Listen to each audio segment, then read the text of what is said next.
What is happening, folks? This is Eli with ehtutorials, and today I actually want to show you how to put check marks inside of a Google Sheet cell in this tutorial. So let's get started. All you really need to do is go to the website, which is the sheets.google.com website. It takes you right in, and open a project that you've been working on and you just want to add to it. In this case, I'm just going to click this one because this is the one that I've been doing the tutorials on.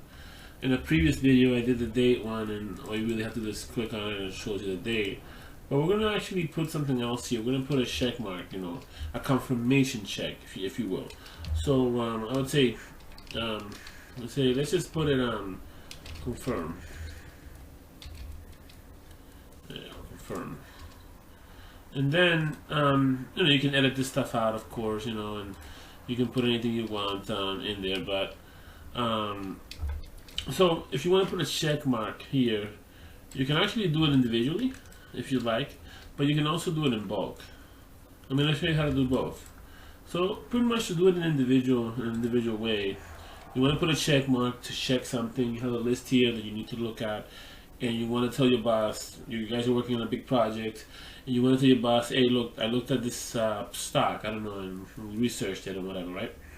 So all you really have to do is click on here, on this box here, or wherever you want it at. Click on data, click on data validation,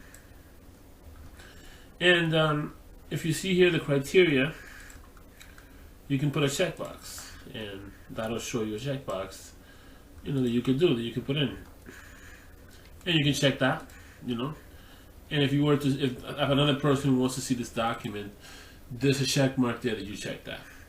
But let's say you want to do it in bulk, it's also the same thing. You just, you select all the ones that you want. You click on data, and you click on data validation, and the same thing is here, checkbox, save, and you got a checkbox. You can check different things. So say that your boss or whatever asked you to check these 4 things here, these 4 companies for whatever reason, check these things. Well, you could literally say, okay, I just did this one at Adamas Pharmaceuticals. I checked this one, so you put a check mark. Now your boss can come in and look at this progress and look at the work you've been doing and see if you checked it or you researched it or whatever you were supposed to do with that. And that pretty much sums it up for this tutorial. I hope you enjoyed it. I hope it was easy for you to do it, and I hope you use these tools. These are nice tools you could use on Google, and we'll definitely have some more of those. Signing off, this is Eli. Take care, folks.